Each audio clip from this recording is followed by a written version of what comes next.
ดูช้อน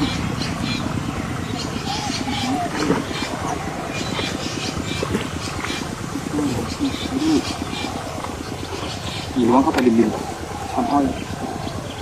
ดูเกี่ยวผักบนทีเนี่ย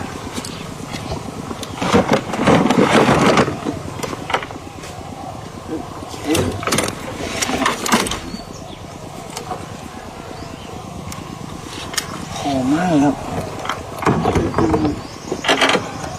ตู้ถึงไม่มีแรงสู้ตัวจะแกะอ้อยครับ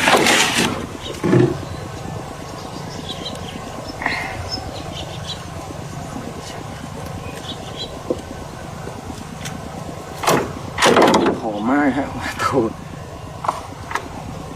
นี่จะโดนไฟช็อตมากมากกว่าโอ้โหแล้วนะโอเคเอาใหม่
เป็นปลาช่อนครับ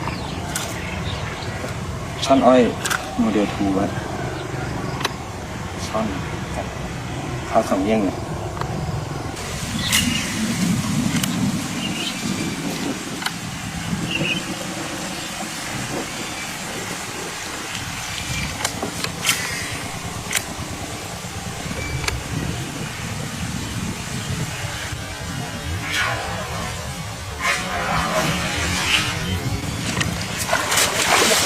โอ้โหลูก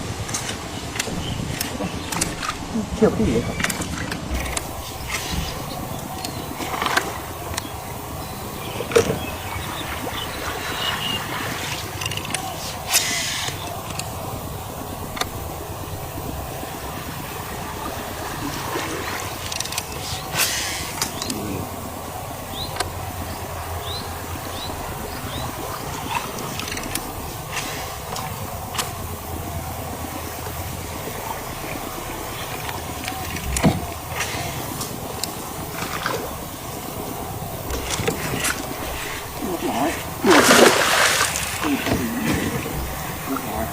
นี่มันหอมถึงมีสาย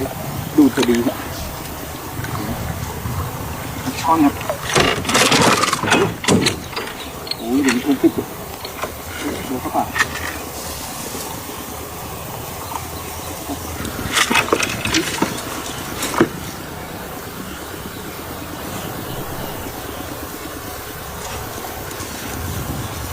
ช่อน